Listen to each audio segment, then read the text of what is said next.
Bienvenue dans un nouvel épisode les amis, nous voici arrivés à la quatrième partie des piliers de la performance. Dans cette partie on va parler mobilité, on va parler étirement. Bien entendu, vous connaissez mon discours pour ceux qui me suivent depuis longtemps, qui suivent mon travail depuis plusieurs années. La mobilité c'est l'un des piliers de la santé de manière générale et bien entendu de la performance et je vais expliquer pourquoi. Donc on va utiliser un peu la même ligne directrice qu'on a utilisée jusqu'à maintenant. On va utiliser des catégories bien précises pour pouvoir guider notre discussion ici. Donc on va commencer par des définitions, quelques clarifications autour de ce terme-là. On va parler de pourquoi entraîner sa mobilité bien entendu, des incompréhensions, des mythes qu'il y a autour de tout ça. On va revoir un concept clé bien entendu qui est très important à comprendre et ensuite on parlera aux adaptations et à l'aspect programmation que vous attendez tant. Donc à la fin je vais vous dire, je vous explique le comment, je vous explique le pourquoi et ensuite je vous dis le quoi. Je vous donne toutes les variables, tous les secrets. Vous connaissez votre gars Kev, je ne garde aucun secret, je vous partage le tout. Et après, si vous voulez voir comment on met ça en place, eh bien allez checker mes programmes. D'ailleurs, j'en profite pour faire le shameless plug directement. À la sortie de cet épisode, donc le mardi, il ne restera que un jour et demi pour profiter de l'offre de lancement de mon programme Hybride Performance volume 1 à moins 50%. L'offre se termine le mercredi 17 juillet à minuit. Donc voilà, comme ça c'est dit. Alors commençons directement par parler de mobilité. Alors la mobilité déjà pour faire un petit historique, c'est un truc qui n'existait pas avant dans l'industrie du fitness. Personne ne parlait de mobilité, les seuls qui étaient vraiment axés là-dessus étaient les gymnastes. Et les gymnastes sont ceux qui ont compris l'importance de faire un conditionnement articulaire.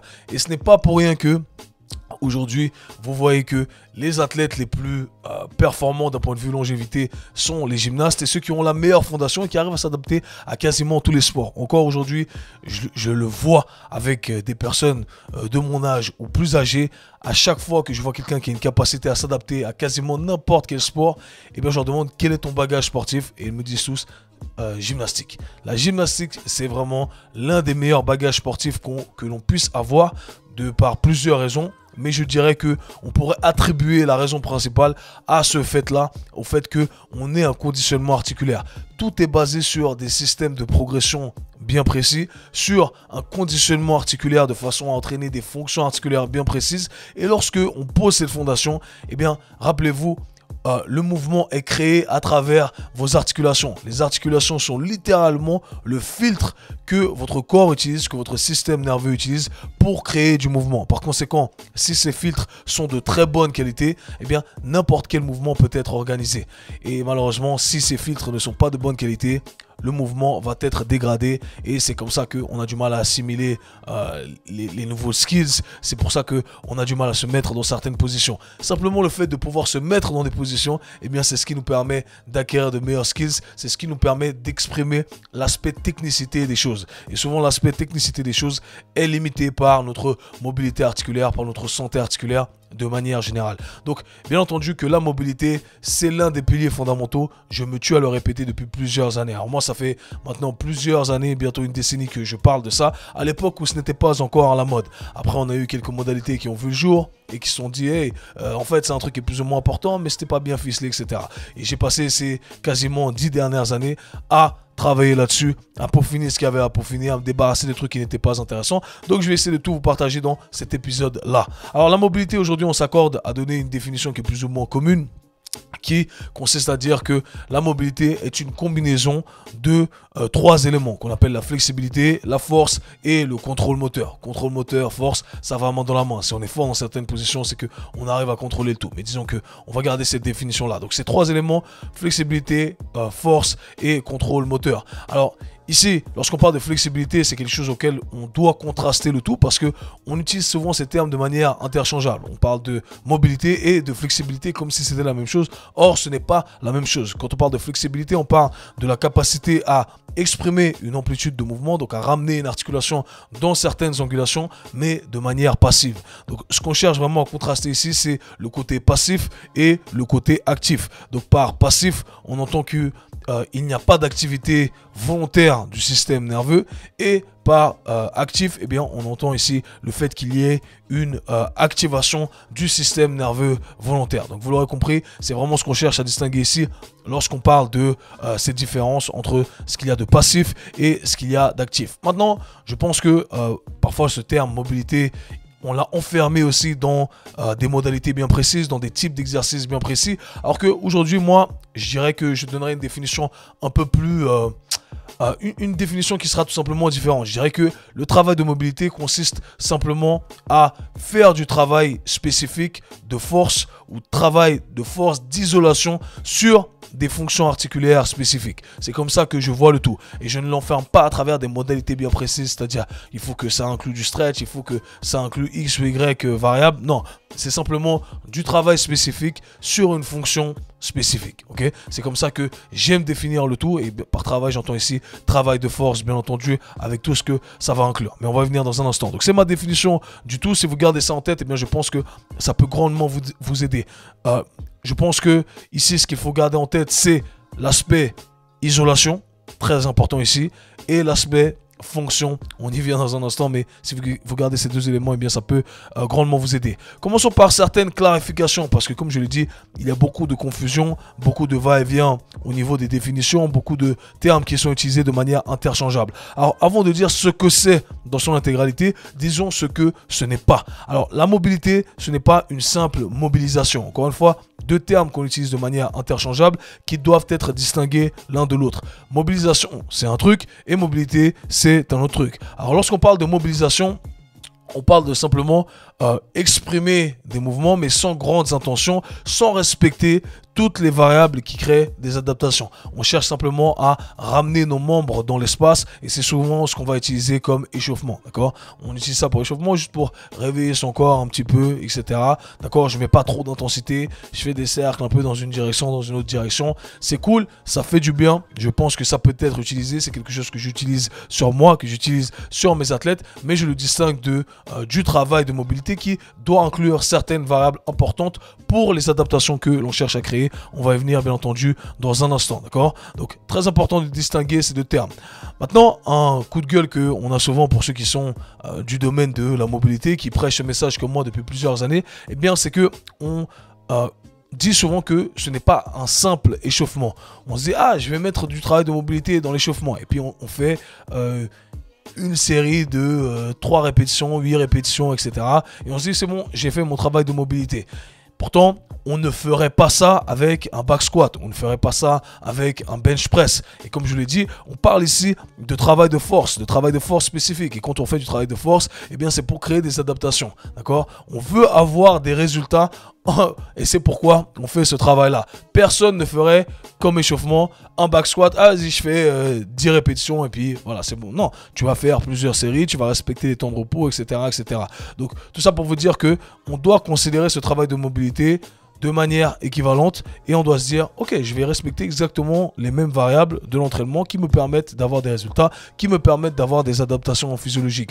Donc le travail de mobilité, ce n'est pas un échauffement, c'est pas un truc qu'on fait en avec 2-3 répétitions avec une série. Ceci étant dit, je pense que ça peut être inclus dans la partie préparation. Donc moi c'est ce que j'appelle préparation, ce que certains appellent échauffement, mais moi je construis de manière bien précise. Selon moi la préparation inclut plusieurs segments et l'un de ces segments peut être du travail de mobilité avant qu'on arrive à l'exercice principal ou au focus principal de l'entraînement, d'accord? C'est-à-dire que je vais faire par exemple ma mobilisation, ensuite je vais faire un échauffement dynamique. Ensuite, eh bien, je vais pouvoir inclure du travail de mobilité. C'est là que je vais faire éventuellement 2 à 3 séries ou un exercice avec un stretch et avec du travail de force qui va suivre ce stretch, d'accord? Donc là, oui, mais je respecte encore une fois toutes les variables nécessaires, le temps que je vais passer sous tension, les séries, les répétitions, etc. Vous pouvez le mettre au début avant de passer à l'exercice principal de votre modèle classique, de votre modèle standard d'entraînement, vos squats, vos sauts, peu importe ce que ça va être, d'accord? Donc rappelez-vous, la mobilité, ce n'est pas un échauffement dans le sens où on doit respecter certaines variables d'entraînement. Maintenant, la prochaine question qui vient en tête, c'est pourquoi entraîner sa mobilité? C'est souvent un truc qui revient où les gens se disent « Ah mais moi j'ai pas mal à l'épaule, pourquoi j'ai entraîné la mobilité de mon épaule? Moi j'ai pas mal au genou, pourquoi j'ai entraîné la mobilité de mon genou ?» Et si vous êtes encore une fois la population lambda, eh bien j'arrive à comprendre cette philosophie. Mais si vous êtes un athlète ou que vous avez des aspirations à performer à votre meilleur potentiel, disons ça comme ça, vous cherchez à être le meilleur vous d'un point de vue fitness, et j'espère au-delà de l'aspect fitness bien entendu, eh bien vous devez vous dire qu'il ne faut pas attendre que les choses ne fonctionnent plus pour y dédier un travail spécifique dessus. C'est comme ça que ça fonctionne. Et c'est marrant parce qu'on va créer un parallèle. Tous ces principes sont assez transversaux. Hier, j'en parlais avec ma team. On ne doit pas attendre que les choses ne fonctionnent plus pour se dire je dois ramener le tout au next level et faire en sorte que les choses s'améliorent. Non, on doit garder constamment certains standards qui nous visent à nous améliorer. Et pour le corps humain, eh bien, c'est pas une question de mindset ici. Je vous dis pas, hey, wow, faites ça, c'est mieux pour votre mindset. Non, c'est littéralement ce dont vous avez besoin pour votre corps. La première raison étant que votre corps répond à une règle de physique qui s'appelle l'entropie, d'accord, qui stipule que simplement tous les objets, tous les systèmes dynamiques se dégradent constamment. Votre corps se dégrade constamment. Au quotidien, votre corps se dégrade. Au quotidien, vous perdez du muscle. Au quotidien, vous perdez du tendon, des ligaments, etc.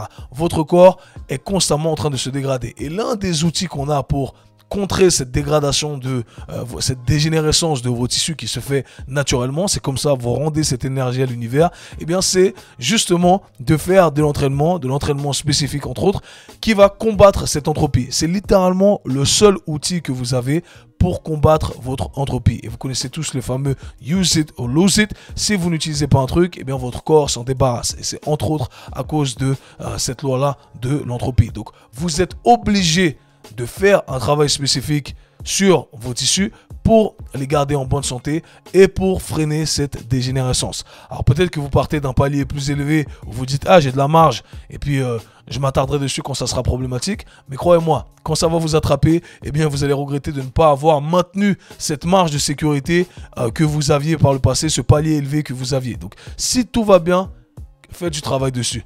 Faites du travail dessus quand même parce que ça va être grandement bénéfique, surtout si c'est quelque chose que vous utilisez. Pour l'aspect performance, eh bien c'est un truc que vous voulez garder en tête. Quand j'entraîne mes athlètes, eh bien j'attends pas qu'ils aient mal quelque part. Je sais qu'ils se lisent souvent X et Y tissus dans le sport, et même s'ils n'ont pas mal à X et Y tissus, et uniquement mal à Z tissu, eh bien, je vais quand même faire du travail de maintenance pour X et Y tissus parce que j'ai envie que ces tissus restent de bonne qualité et je ne veux pas attendre que la douleur s'installe. Parce que quand la douleur s'installe, c'est trop tard. Quand la douleur s'installe, ça veut dire que la dégénérescence des tissus a déjà été installée, a déjà été progressée depuis un certain temps. D'accord? Donc il y a un espèce de décalage entre le moment où on ressent vraiment la douleur qui va éventuellement nous stopper et cette dégénérescence des tissus. Donc faites attention à ça encore une fois. Il faut faire du travail dessus, c'est très important.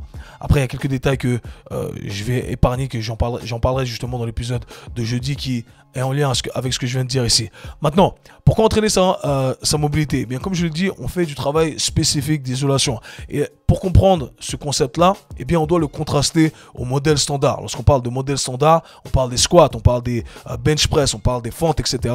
Eh bien, c'est très bien. Ça nous permet d'entraîner différentes qualités athlétiques qu'on a mentionnées dans les différentes parties, d'entraîner certains tissus. Mais d'un point de vue articulaire, eh bien, ça ne nous permet pas d'entraîner nos articulations dans leur intégralité. Ça ne nous permet pas d'entraîner nos articulations, même ne permet pas d'entraîner complètement les fonctions de certaines articulations. Donc lorsque vous pensez à un squat, certes ça entraîne votre hanche dans une amplitude complète de mouvement éventuellement si vous descendez jusqu'à tout en bas, mais votre hanche c'est bien plus que cette simple angle de flexion. Il y a plusieurs angles de flexion, il y a d'autres fonctions encore au niveau de la hanche. Donc vous voyez que on doit entraîner toutes ces fonctions-là pour maintenir une hanche en bonne santé. Et éventuellement, en fonction de votre contexte, eh bien, il va falloir entraîner des fonctions un peu plus que d'autres. Donc, vous l'aurez compris ici, le modèle standard, c'est très bien, mais ça néglige plusieurs angles articulaires qui ne sont pas explorés dans ce modèle standard. Alors, comment on fait pour combler le tout? Eh bien, on vient rajouter justement ce travail spécifique qu'on ne retrouve pas dans le modèle standard. Et c'est pourquoi on ne doit pas opposer un ou l'autre. Et c'est un peu mon coup de gueule aussi que j'ai longtemps répété dans l'industrie du fitness, surtout avec certains collègues à moi qui avons popularisé le travail articulaire entre autres aux États-Unis, où c'était hey, faut faire que de la mobilité, que de la mobilité. Non, faut faire les deux, faut faire du travail de mobilité et faut faire du travail standard parce que les deux se complètent. On va utiliser des métaphores qui peuvent parler à certains de vous. Si vous êtes un cuisinier, eh bien c'est ça, il suffit pas de simplement avoir les ingrédients, le steak, le poisson, le riz, les pâtes. Non, vous voulez assaisonner le tout, ok? Vous voulez rajouter le sel, le poivre, le cumin, peu importe ce que vous allez rajouter, les épices que vous allez rajouter. expliqué, les épices, c'est littéralement le travail de mobilité. Le petit truc en plus qui va faire en sorte que votre plat sera meilleur. C'est pareil, c'est les petits trucs en plus qui vont faire en sorte que votre entraînement, que vos mouvements seront meilleurs. Si vous êtes dans le styling, vous êtes dans la mode, tout ce qui est fashion, eh bien, vous pouvez porter un t-shirt simple comme ça, ou alors vous pouvez rajouter une petite chaîne, vous pouvez rajouter des accessoires, une montre, des bijoux, que sais-je. Eh bien, c'est ça, les bijoux, le petit truc styling en plus, c'est le travail de mobilité, les amis. Je viens vraiment fort avec ces métaphores. Qui le cru qu'un jour on allait pouvoir faire un parallèle entre le monde fashion, la cuisine et le fitness. Franchement, les amis, votre gars qui est suisse là, il est vraiment en forme, d'accord? Un truc important ici, lorsqu'on parle de travail de mobilité, encore une fois, on a une mauvaise conception de ce qu'est une articulation. Souvent, et ça, je blâme beaucoup de professionnels encore pour ça, les gens viennent me voir et me disent « Ah, mais moi j'ai des mauvaises hanches » ou « Moi j'ai des mauvaises épaules » ou « Mon physio m'a dit » ou « Mon coach m'a dit que mes hanches étaient mauvaises ». En fait, quand on dit ça, ça ne veut rien dire. Parce qu'une articulation, comme je l'ai expliqué, est composée de plusieurs fonctions. Vous pouvez avoir certaines fonctions qui arrivent à exprimer de grandes amplitudes de mouvement et qu'on arrive à être fort dans ces amplitudes de mouvement, et on a peut-être une ou deux fonctions qui sont limitées. Et donc, par conséquent, dire que votre hanche dans sa globalité est limitée, eh bien c'est éventuellement faux. On doit être le plus précis possible. On doit savoir décortiquer tout ce qu'une articulation est. Ici, on parle donc de fonction articulaire. On arrive à isoler exactement quelle fonction est limitée, et à partir de là, on arrive à travailler dessus. On arrive à travailler sur le facteur limitant qui ensuite, bien entendu, va libérer le mouvement qu'on a envie d'exécuter dans notre sport, dans notre contexte, bien entendu. Donc vous l'aurez compris, lorsqu'on parle d'articulation, pour être le plus précis possible en parlant de travail de mobilité qu'on doit faire, eh bien on doit savoir quelle fonction on cherche à viser. Et c'est pourquoi, les amis, dans mon programme, dans mes programmes, ma série de programmes Bulletproof, eh bien je vous explique tout ça. Je vous explique quelle articulation a quelle fonction, comment on travaille sur quelle fonction, les règles que l'on doit respecter, etc., etc. Donc, allez checker tout ça, bien entendu, pour les plus curieux. Hanche Bulletproof à l'heure actuelle, genou Bulletproof, épaule Bulletproof, et attention, il y en a un qui sort la semaine prochaine à la demande populaire. J'ai reçu énormément de messages, donc on travaille dessus. J'ai dit la semaine prochaine, le mois prochain, pardonnez-moi. Passons maintenant aux incompréhensions, aux mythes et aux erreurs, bien que j'en ai mentionné quelques-unes ici. La première incompréhension, le premier mythe, c'est que la flexibilité est inutile pour la performance. Et je crois que j'en ai parlé dans un podcast récemment, et j'ai déjà abordé ça par le passé. Souvent, on vous a dit hey, ne stretchez pas, ça sert à rien. C'est mauvais pour la performance. C'est ce qui va vous permettre de... ça va inhiber vos performances. Et tout ça, c'est basé sur des études qui sont complètement inutiles, complètement stupides, où on a demandé à des gens de faire des stretches intenses avant de faire des sprints, et on a vu que leur sprint avait diminué. Et bien entendu, encore une fois, c'est complètement bête. Pourquoi? Parce que si vous demandez à quelqu'un de fournir un effort conséquent avant un effort max, forcément la personne va être fatiguée. En plus de ça, eh bien, on a placé un stretch intense sur les tissus qui allaient être sollicités lors de l'exercice qui allait suivre. En l'occurrence, les sprints, je crois que c'était les ischio-jambiers. Forcément, les ischio-jambiers vont être fatigués, et vous allez comprendre pourquoi dans un instant. Parce que les stretch, c'est pas simplement un truc relaxant, surtout pas si on y met, on étire à fond, donc on place une intensité relativement élevée. Je me permets d'enlever mes écouteurs ici. Eh bien, vous comprenez que ça ne sert absolument à rien, ça n'a pas de logique de faire un truc qui va nous fatiguer avant de fournir un effort max. Donc, c'est une mauvaise interprétation du tout. Et ensuite, on parlera de quand est-ce qu'il faut stretcher, à quel moment, etc. Maintenant, la flexibilité, bien entendu que ça peut être... c'est l'une des composantes de la mobilité. Donc, on doit atteindre de nouveaux paliers de flexibilité pour pouvoir accéder à ces amplitudes dans lesquelles on va chercher à renforcer le tout. La flexibilité en elle-même, selon moi, ce n'est pas ce qu'il y a de plus intéressant pour la performance de manière générale. Mais encore une fois, je ne pense pas qu'on doive exagérer le tout à dire que ce soit délétère, que ça ne serve à rien. Je pense que ça peut servir, je pense que l'on peut faire mieux. C'est pourquoi d'ailleurs, je parle souvent de yoga en disant que le yoga, c'est très bien pour les bienfaits spirituels, les bienfaits mentaux que l'on va retrouver. Mais d'un point de vue performance pour les athlètes, eh bien, je ne pense pas que ce soit ce qu'il y a de plus intéressant. Parce que certes, on va être plus flexible, mais si on est un athlète, eh bien, on a envie d'être fort dans cette flexibilité. C'est ce que la mobilité vient nous offrir. Parce que, hey, quand j'ai quelqu'un qui me rentre dedans, que je fasse du rugby, du football américain ou un sport de combat, eh bien, je dois être capable de contrer cette énergie qui vient contre moi. Donc, je dois être capable de produire de la force à l'encontre de ce qui est en train de me rentrer dedans. Et malheureusement, juste tenir des poses de yoga, eh bien, ce n'est pas assez. Donc, on doit travailler avec des intensités élevées également. Et c'est pourquoi le travail de mobilité est supérieur d'un point de vue athlétique, d'un point de vue performance selon moi. Mais les deux ont énormément de bénéfices. De plus que lorsque l'on fait du travail de mobilité, eh bien, on va avoir des adaptations structurelles. On va pouvoir envoyer un signal à votre corps qui va créer du tissu de meilleure qualité, simplement avec le travail de flexibilité. Donc, vous voyez que c'est très intéressant pour la performance et je vous invite à stretcher si vous êtes un athlète du haut niveau, amateur, peu importe ce que vous faites, simplement un passionné de salle. Stretcher, les amis, ce n'est pas délétère à votre performance. Vous l'aurez compris, il y a un moment opportun pour le faire en fonction des intensités que vous allez utiliser. Ok? Maintenant, j'en viens justement à ce point que j'ai mentionné en vous disant, hey, c'est pas aussi passif que ça. Donc, je reviens à cette idée de ce qu'il y a de passif et ce qu'il y a d'actif. Je l'ai mentionné, actif, activation volontaire du système nerveux, passif, pas d'activation volontaire du système nerveux. Et souvent on nous a dit, hey, la flexibilité ça ne sert à rien parce que c'est complètement passif et on doit avoir cette activation du système nerveux. Je l'ai dit, c'est mieux, oui, mais ce qu'on oublie et qu'on a oublié pendant longtemps, c'est que le stretching passif n'est pas passif d'un point de vue physiologique. Quand vous étirez un tissu, qu'est-ce que vous faites? Eh bien, vous prenez une insertion et une autre insertion et vous éloignez ces deux insertions. Et lorsque vous faites ça, pensez à ça comme si vous tiriez un élastique. C'est exactement ça. Eh bien, ce que je suis en train de faire, c'est que je suis en train de placer de la force sur cet élastique, d'accord? Ou en l'occurrence, sur mon muscle ici. Et cette force, eh bien, elle est ressentie. Et cette force, elle va créer des adaptations. Donc, comme je l'ai dit, le stretching passif est passif d'un point de vue neurologique, mais il n'est pas passif d'un point de vue physiologique, d'un point de vue tissulaire, d'accord? Donc, c'est un truc qu'on doit garder en tête et on aura des adaptations qui vont être bénéfiques. Et c'est pourquoi aujourd'hui, vous allez retrouver même des études qui mentionnent qu'on a des gains hypertrophiques simplement avec des stretch. Donc des gens qui se mettent dans des positions de stretch et on observe qu'on a pris du muscle simplement en tenant une position de stretch. Pourquoi? Parce que en tirant une insertion d'une autre insertion, eh bien, on va placer de la force, on envoie ce signal de force. Ce signal de force est interprété à travers une cascade d'événements que je vais vous épargner ici. Et à partir de là, votre corps dit, hey, je vais créer plus de tissu ou je vais créer du meilleur tissu. Et ça, c'est très important d'un point de vue rééducation, d'un point de vue performance, d'un point de vue santé de manière générale lorsque vous comprenez ça. Je ne vais pas m'attarder sur tous ces détails-là. Inscrivez-vous à mon programme Mentorship si vous êtes un professionnel du sport et de la santé. Vous aurez les réponses à tout ça. Maintenant, une autre incompréhension qui vient souvent, c'est de dire, hey, faites des exercices avec des amplitudes complètes de mouvement et ça suffit, vous n'aurez pas besoin de faire du travail de mobilité. Et pour certains exercices éventuellement, eh bien, ça peut être intéressant de considérer le tout. Je pense, le seul comme ça qui me vient en tête, c'est peut-être le deadlift roumain, où vous allez étirer complètement vos ischio-jambiers. Ça vous met déjà dans une position de stretch.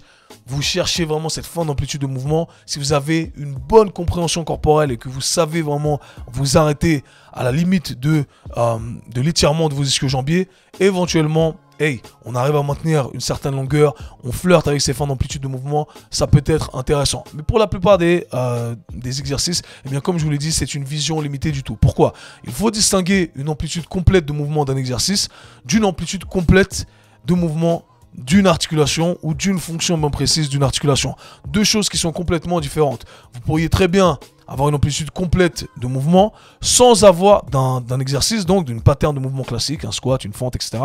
sans pour autant avoir une amplitude complète de l'articulation en question qui est incluse dans le mouvement. Et ça, c'est un point très important à garder en tête. Donc, certes, vous descendez jusqu'à tout en bas lorsque vous faites votre exercice, mais en vrai, vous avez encore plusieurs degrés de mouvement au niveau de l'articulation. Et par conséquent, on n'est pas en train de tout explorer. On n'est pas en train de ramener ces articulations vraiment en fin d'amplitude de mouvement et par conséquent de les renforcer en fin d'amplitude de mouvement. Donc ici, encore une fois, un truc à garder en tête qui est très très très important si vous veniez à ne retenir qu'un truc sur pourquoi entraîner ces articulations spécifiquement ou de les rajouter en plus de votre travail de votre modèle standard d'entraînement, eh bien, c'est parce que vous comprenez le tout à travers cette lentille-là. Maintenant, une autre incompréhension, c'est que pendant longtemps, on a cru que la flexibilité était associée à la longueur d'un muscle. Mais physiologiquement parlant, eh bien, sachez-le, la flexibilité n'a rien à voir avec la longueur d'un tissu. La flexibilité, en vrai, ce n'est que l'expression de l'activité de votre système nerveux. Donc c'est votre système nerveux, à travers un concept que je vais expliquer dans un instant, qui vous dit hey, va pas plus loin, je te stoppe. Si vous n'êtes pas flexible à l'heure actuelle, un muscle auquel vous pensez, vous dites ah, moi ce muscle là il n'est pas flexible. Ce n'est pas parce qu'il est court, c'est simplement votre système nerveux qui vous empêche d'aller plus loin à cause de ce qu'on appelle la tolérance au stretching, la tolérance au stretch. Et cette dernière est dictée par plusieurs critères, par vos blessures précédentes, par un mauvais processus de cicatrisation, par vos habitudes. Mais bien entendu, si vous êtes assis toute la journée avec les genoux fléchis et que vous n'étirez jamais vos ischio-jambiers, eh bien, la probabilité que vous ayez la capacité d'aller étirer ces ischio-jambiers, eh bien, elle va être très faible, d'accord? C'est principalement, ou c'est entre autres, fixé par vos expériences du quotidien. Donc, bien entendu, tout ça, c'est très important.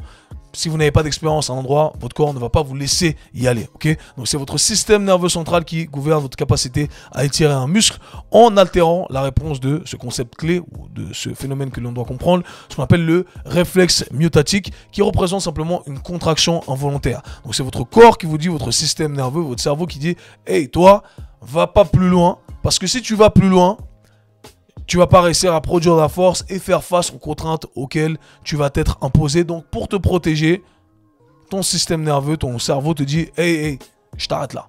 Et il crée une contraction justement à travers ce réflexe myotatique. Alors, passons directement à ce réflexe myotatique. Comment ça fonctionne? Alors, je vous ai dit le cerveau. Mais en vrai, ça ne fonctionne pas de cette façon-là. Ce n'est pas le cerveau directement qui vous envoie l'information. Là, on va passer au côté un peu nerdy, au côté intello des choses. Vous avez des récepteurs au sein de vos muscles, d'accord? Au sein de vos muscles, lorsque le tissu va s'étirer, vous faites un mouvement, eh bien, on a ces mécanorécepteurs qui vont envoyer un signal pardonnez-moi, j'ai mal à la gorge ici, donc vous l'entendez peut-être à ma voix.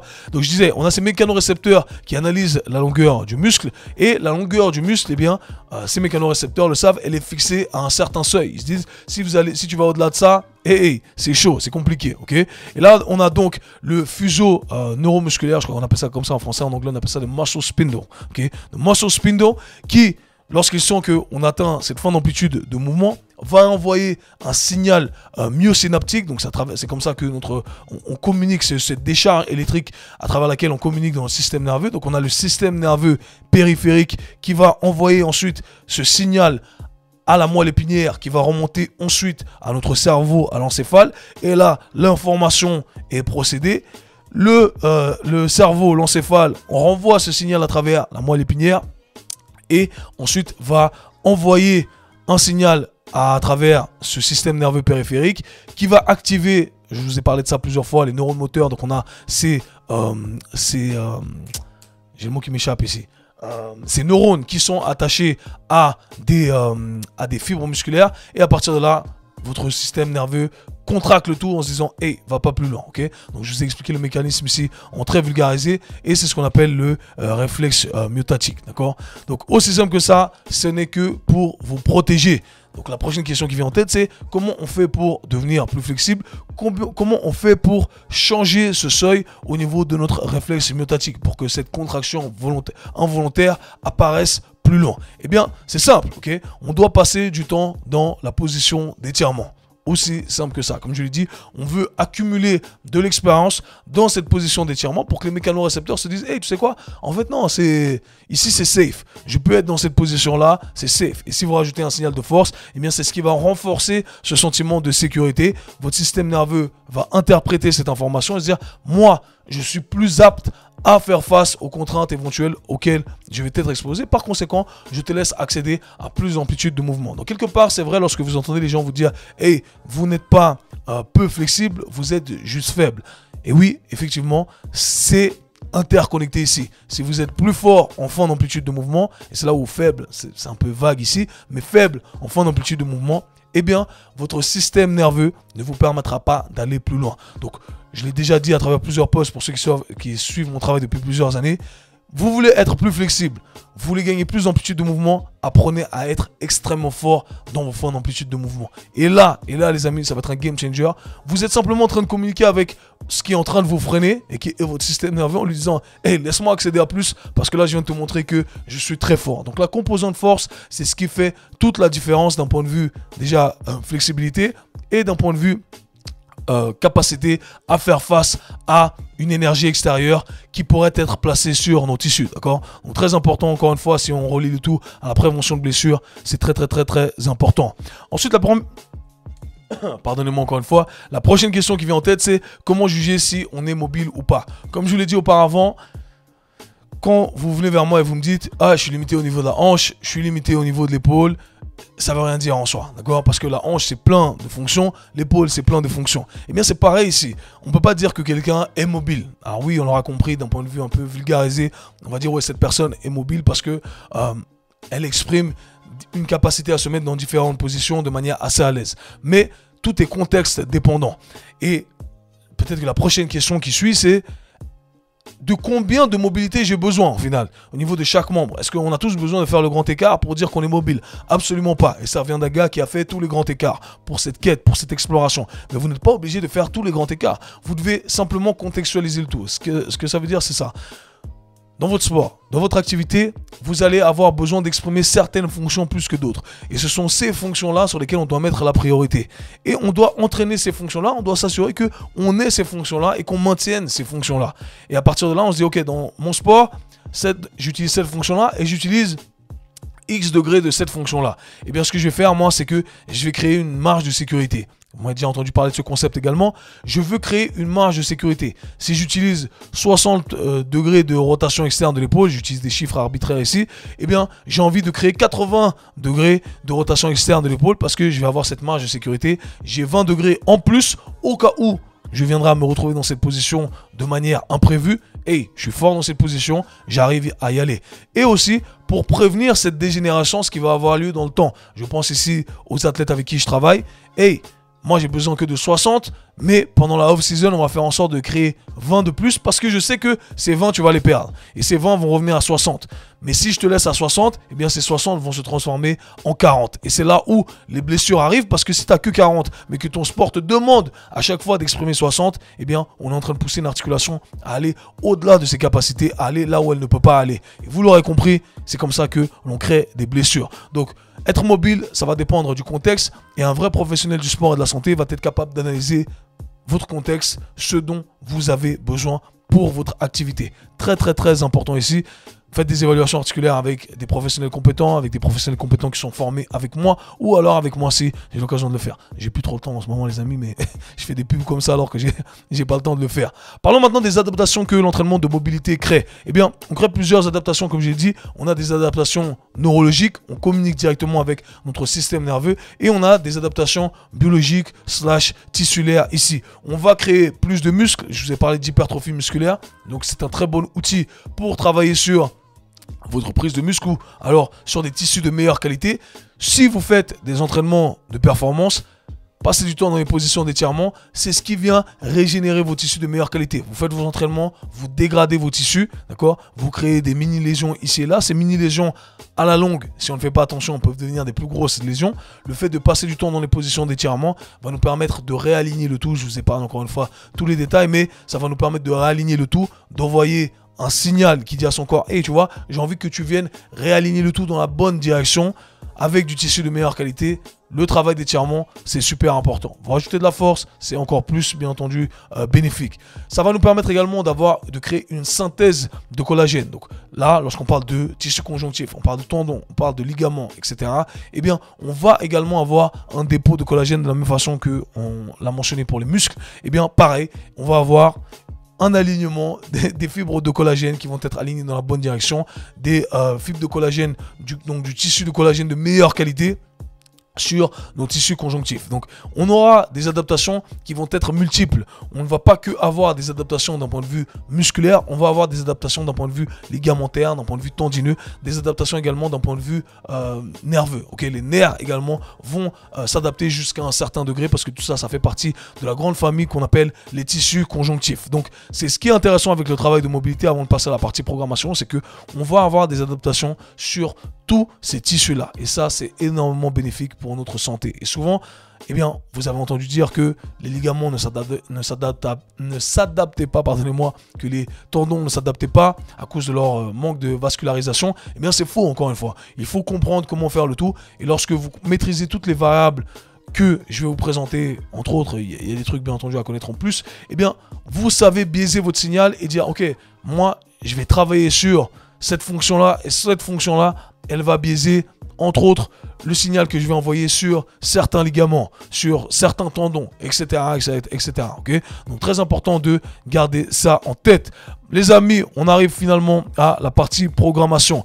Je vais mentionner tous les détails que j'ai en tête ici, en espérant n'avoir rien oublié. Commençons par les variables importantes à garder en tête. La première variable que j'ai envie de mentionner est la fréquence. Donc, à quel rythme vous devez entraîner vos articulations. Eh bien, vous voulez entraîner vos articulations au moins 2 fois par semaine. Et par articulation, encore une fois, j'englobe le terme ici, mais c'est les fonctions précises que vous avez sélectionnées. Vous devez sélectionner des fonctions bien précises. Donc, directement, je me permets de parler de ça.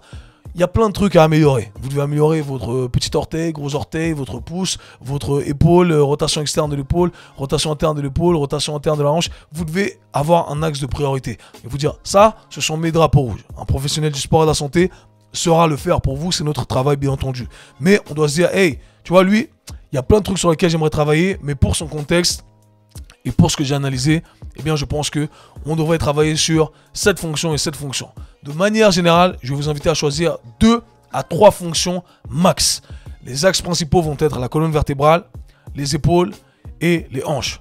Si vous prenez ces 3 piliers-là, eh bien, vous allez résoudre 85%, 90%, 90% de vos problèmes. Ces 3 piliers-là, croyez-moi, c'est un vrai game changer. Prenez ça, et après, bien entendu, si vous avez un truc spécifique au coude, au poignet, eh bien, vous pouvez travailler dessus. Mais si vous travaillez sur ça, eh bien, vous allez offrir énormément de liberté de mouvement. Ce sont les grosses articulations de votre corps. Et lorsque ces grosses articulations de votre corps offrent une grande liberté de mouvement, eh bien, on crée cette marge de sécurité sur les petites articulations. Les petites articulations vont pouvoir s'en sortir parce que les grosses vont pouvoir se mettre dans certaines positions sans trop forcer sur les petites. Enfin bref, vous l'aurez compris, voilà pourquoi il est intéressant de travailler sur ces 3 piliers-là avant toute chose. Et bien entendu, rajouter ce qui est important au niveau des plus petites articulations, vous l'aurez compris. Donc, au moins 2 fois dans la semaine, je dirais que 3 fois dans la semaine, c'est excellent. Et je dirais que si c'est vraiment un drapeau rouge, que vous êtes vraiment limité, que vous avez mal, eh bien c'est un truc qu'on peut faire tous les jours. Et ça ne demande pas beaucoup de temps. Si vous prenez une articulation au moins que vous faites tous les jours et les autres vous les faites 2 fois dans la semaine ou 3 fois dans la semaine, eh bien ça va être grandement bénéfique et vous allez voir des gains extraordinaires. La fréquence, c'est le mot d'ordre ici. Si vous voulez développer votre mobilité, les gars, faites-le fréquemment. Si vous pouvez le faire tous les jours, faites-le tous les jours. Il faut l'organiser de manière smart, bien entendu. Et je vais vous dire comment le faire dans un instant lorsqu'on parlera des autres variables. Maintenant, parlons d'intensité. Lorsqu'on parle de travail de mobilité, on peut le faire à différentes intensités. Ça va dépendre encore une fois de quel type de qualité on cherche à cibler, de où on en est, parce que dans le travail de mobilité, on pourrait inclure le travail de rééducation. Et lorsqu'on travaille, on fait du travail de rééducation, on va travailler avec des intensités qui sont basses. Mais partons du principe ici que on veut simplement développer, on veut créer plus. Et bien si on veut créer plus et créer des tissus de meilleure qualité avec cet aspect développement, on veut travailler avec les intensités les plus élevées. On veut travailler avec du 85 à 100%. De la même façon que si vous vouliez devenir plus fort à votre back squat, eh bien vous allez travailler avec des charges qui sont lourdes, avec votre 1 à 5 RM. Eh bien c'est pareil, vous voulez penser 1 à 5 RM pour vos articulations. Et ce qui est particulier ici, c'est que on parle d'entraînement interne, c'est-à-dire qu'on n'utilise pas forcément de charge externe. Donc il faut directement penser intention. Et c'est la 3e variable que je voulais mentionner ici. Vous devez y mettre la bonne intention. Malgré le fait que vous n'ayez rien qui puisse mesurer de manière objective, de manière quantifiable exactement ce que vous êtes en train de produire, et bien dans votre tête, vous devez vous dire, là, je suis en train de produire 85 à 100%. Parce que si vous ne fournissez pas cet effort-là, eh bien, vous n'allez pas ramener le tout à un palier supérieur. Donc, très important, intensité et intention. Lorsqu'on parle d'entraînement de mobilité et qui est entraînement interne, eh bien, on doit maîtriser ces variables-là. Maintenant, parlons du temps sous tension. De manière générale, on a le côté étirement et on a le côté force qui va être ajouté. Pour le côté étirement, comme je l'ai dit, lorsqu'on se met dans une position d'étirement, votre corps ressent ce signal et ce qu'il va faire, c'est que votre corps va répondre, vos tissus vont répondre, vos cellules vont répondre. Et on remarque que vos tissus, vos cellules ne répondent qu'après un certain temps.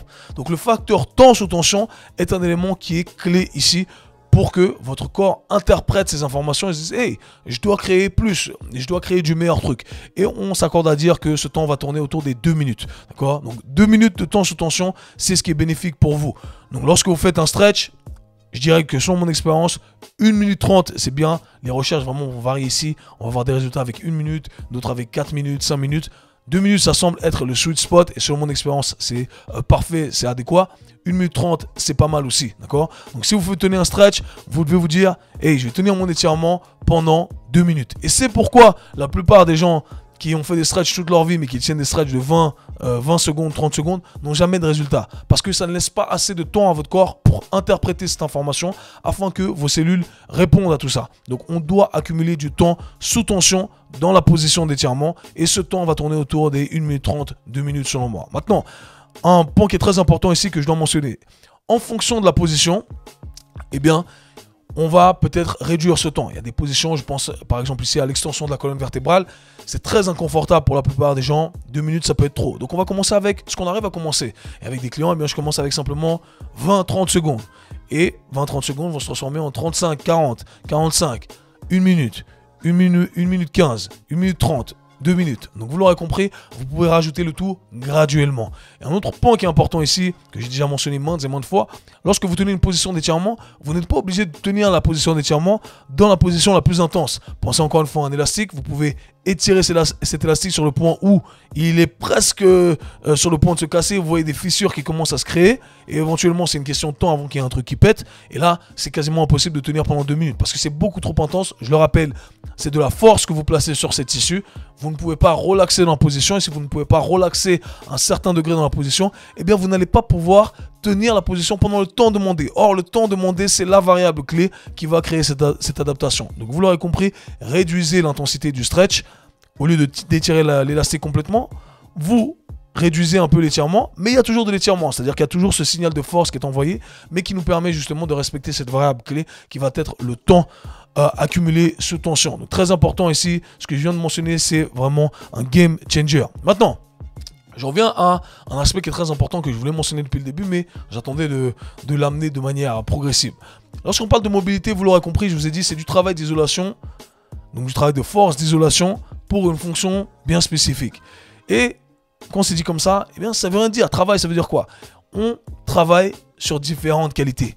On travaille sur une qualité bien précise qu'on choisit en respectant toutes les variables qui sont incluses dans ces qualités. Et je fais référence aux piliers de la performance que j'ai mentionnés. Donc, je vous ai parlé de force, je vous ai parlé de vitesse, je vous ai parlé de force réactive. Eh bien, ces piliers-là de la performance sont appliqués dans le travail de mobilité. C'est-à-dire que je vais travailler, je vais isoler une fonction articulaire et je vais me dire, cette fonction-là, je vais travailler sur ma force, je vais travailler sur ma vitesse, je vais travailler sur mon endurance. Vous l'aurez compris, d'accord, sur ma force réactive. C'est exactement la même chose d'un point de vue micro.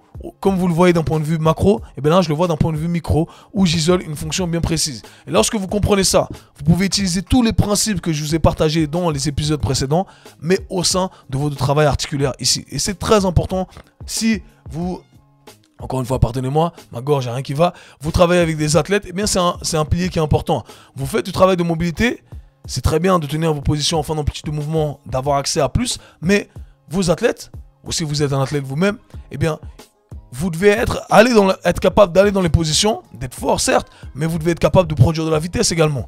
Et c'est un élément qui est très important, parce que vous pouvez avoir accès à une amplitude de mouvement, mais si vous ne savez pas y aller vite, eh bien éventuellement, si votre sport vous demande d'y aller vite, eh bien ce qui va se passer, c'est qu'on risque d'avoir des blessures. Et c'est souvent ce qu'on entend, les gens qui disent « Ouais, mais je fais du travail de mobilité avec mes athlètes, mais il y a des blessures. » Ouais, parce que tu as oublié que il y a plusieurs piliers qui rentrent dans qui rentrent dans cette catégorie-là. Et il faut travailler sur ces différents piliers, il faut faire les choses progressivement. Donc c'est un travail qui est très important. Choisissez la qualité que vous allez entraîner lorsque vous faites du travail de mobilité. Et finalement, pour la dernière variable qui est très importante, c'est qu'il faut savoir adapter la position à la personne.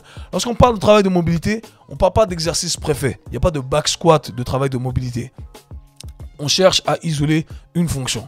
Et cette fonction, il y a plusieurs positions dans laquelle on peut se mettre pour l'isoler. Et il y a une position qui va correspondre à une personne, qui ne va pas correspondre à d'autres, etc. D'accord? Donc, très important ici de savoir adapter la position pour se dire, hey, moi, je vais travailler sur cette fonction bien précise, mais pour Jacques, je vais le mettre dans cette position, d'accord, couché au sol. Pour Suzy, eh bien, je vais la mettre debout. Ce qui compte, c'est de travailler sur cette position. Si vous comprenez ça, croyez-moi, c'est un vrai game changer. Et c'est pourquoi dans mes programmes, eh bien, éventuellement, je peux proposer des alternatives. Alors, ça va dépendre de chaque individu. Si c'est un programme générique, c'est un peu plus compliqué à adapter le tout. Mais si vous êtes un professionnel compétent en face à face avec vos clients, eh bien, vous devez adapter le tout. Maintenant, parlons des types d'exercices que l'on va retrouver lorsqu'on fait du travail de mobilité. Encore une fois, j'en reviens ici à l'aspect qualité qu'on va entraîner, ça va dépendre encore une fois. Mais de manière générale, vous allez retrouver deux catégories. Des catégories qui incluent un stretch et des catégories qui n'incluent pas le stretch. Et là, on aura des sous-catégories. Du coup, catégorie qui inclut le stretch. J'aime visualiser le tout de cette façon-là. Première catégorie qui inclut le stretch, on veut créer une expansion. On veut créer plus. On veut changer ce seuil de tolérance au stretch, comme on l'a mentionné avant, lorsque je vous ai parlé du concept clé du réflexe myotatique. Eh bien, hey, je veux qu'il soit plus là, je veux qu'il soit un palier au-dessus, d'accord? Donc, qu'est-ce que je fais? Je vais accumuler du temps dans la position d'étirement. Donc, pour ça, de façon, voilà, où je cherche l'expansion. Maintenant, la deuxième catégorie, j'ai pensé à ça comme si je voulais sauvegarder cette expansion. Conceptuellement, c'est comme ça que j'aime voir le tout. Catégorie 1, avec le stretch, je crée plus. Catégorie 2, je sauvegarde le plus que j'ai créé. C'est comme ça que j'aime voir le tout. Alors, comment ça fonctionne? Catégorie 1, on tient un stretch, mais on rajoute des contractions isométriques. Donc, contractions isométriques, on parle de contractions durant lesquelles il n'y a pas de mouvement. D'accord? Je me mets dans une position d'étirement. Pensez à un grand écart. Je me mets dans le grand écart et grand écart du coup latéral, une jambe devant, une jambe derrière. Je tiens ma position d'étirement pendant 2 minutes. J'inspire, j'expire, je relâche au maximum. À la fin des 2 minutes, ce que je vais chercher à faire, c'est que je vais chercher à produire de la force à travers mon articulation qui est entraînée. Imaginons la hanche avant ici, la hanche arrière. Dans un premier temps, je vais chercher à contracter les tissus qui sont étirés, d'accord? Et je vais chercher donc à produire de la force graduellement jusqu'à atteindre mon max de la journée. Et je tiens pendant un certain temps. Je produis de la force, donc là ce que j'ai fait, c'est que dans la position d'étirement, j'apprends à mes tissus, à mon système nerveux que je suis très fort dans la position où ces tissus sont les plus faibles. Et là, j'apprends à fournir mon 100%. Et ensuite, directement, ce que je vais faire, c'est que je vais chercher à contracter les tissus dans l'angle opposé, donc l'angle fermé. Donc pour la jambe avant, ça serait ici les fléchisseurs de hanche. Je contracte au maximum les fléchisseurs de hanche. Il n'y a rien qui va bouger, mais l'idée, c'est de comprendre que on veut apprendre à contrôler cette articulation lorsqu'elle est dans cette position avec ses tissus les plus raccourcis. Et c'est comme ça que l'on crée ce qu'on appelle de la flexibilité utilisable. C'est bien de pouvoir amener sa hanche en flexion, donc vers le haut, sa jambe vers le haut, si quelqu'un la manipule. Mais moi, j'ai envie d'être capable de le faire quand je vais envoyer un kick. Quand je vais envoyer un kick, je dois être capable d'utiliser mes fléchisseurs de hanche dans leur état le plus raccourci pour amener mon pied dans le visage de mon opposant ici, d'accord? Donc vous l'aurez compris, c'est comme ça qu'on crée de la flexibilité utilisable. Et bien entendu, ici je vous invite à faire 2 à 3 séries de manière générale et d'accumuler entre 4 et 6 minutes de temps sous tension de manière générale, c'est ce que j'estime être le sweet spot. Passons maintenant aux exercices qui n'incluent pas de stretch. Là, il y a plusieurs façons d'opérer. Comme je vous l'ai dit, on veut travailler à chaque fois sur, pas à chaque fois, mais on veut être capable de travailler au sein d'une programmation complète sur les deux côtés de l'articulation. L'angle qui va être étiré et l'angle qui va être raccourci, c'est-à-dire l'angle qui va être fermé. D'accord? Et vous n'êtes pas obligé de travailler sur les deux en même temps. Lorsque vous faites votre position d'étirement, pourquoi pas faire les deux? D'accord? Maintenant, vous pourriez très bien choisir au sein de votre entraînement un exercice qui ne va que travailler sur les tissus qui sont dans leur position d'étirement. Ou alors un exercice qui ne va que travailler sur votre fin d'amplitude de mouvement en sollicitant les tissus dans leur position raccourcie. Et de cette façon-là, eh bien, vous allez sélectionner un peu, hey, ça, je dois plutôt le travailler de cette façon-là, ça, je dois plutôt le travailler de cette façon-là. D'accord? Donc vous l'aurez compris, les ischio-jambiers, je peux le faire en travaillant sur leur position quand ils sont complètement allongé, d'accord? Donc quand le genou est tendu et que la hanche est complètement fléchie. Ou alors je peux le faire lorsque le genou est complètement fléchi et que la hanche est en extension dans leur position raccourcie. Ça va dépendre de l'objectif, ça va dépendre de ce que vous cherchez à faire. Mais de manière générale, vous voulez garder ces deux catégories-là en tête. Et pour ces exercices donc où on cherche à sauvegarder, qui n'incluent pas le stretch, où je vais produire un maximum de force, là, comme je l'ai dit, intensité élevée, intention très importante. Pensez exercice classique, 2 à 4 séries, ça va être idéal pour vous, d'accord? 2 à 4 séries dans votre programmation et vous allez avoir des résultats. Vous choisissez encore une fois ce que vous voulez en respectant ces principes-là. Voilà, je vous explique les principes parce que tout découle de ces principes et ensuite c'est à vous de, bien entendu, utiliser le tout au sein des exercices que vous allez choisir. Maintenant, comment construire sa séance? On a deux options qui s'offrent à nous ici. Option 1, on va créer une séance qui va être strictement mobilité. Pour certains de vous, ça va être peut-être plus adéquat. Vous avez votre programmation et vous dites, et moi, 1 à 2 fois dans la semaine, je fais ma séance de mobilité sous forme de classe ou sous forme de suite d'exercices. Et là, je dédie vraiment 1 heure de mon temps, 30 minutes, 45 minutes, où je fais que ça, 2 fois dans la semaine. Parfait. Vous choisissez les fonctions sur lesquelles vous voulez travailler. Hey, on fait ça. D'ailleurs, encore un autre shameless plug. tous les lundis, je vous mets une classe de mobilité sur ma chaîne YouTube. Donc allez checker ça, ça dure 30 minutes. Je ne sais pas si ça va changer le format, mais en tout cas, vous aurez des classes de mobilité. Vous pouvez vous inspirer, faire la classe en entier, ou alors prenez des exercices à mettre ici et là, ok? Donc tous les lundis, vous retrouvez ça sur ma chaîne YouTube. Maintenant, classe de mobilité, comment structurer le tout? Moi, ce que je ferais, pour la plupart d'entre vous, vous commencez avec un stretch, très simple. Vous choisissez toujours une combinaison.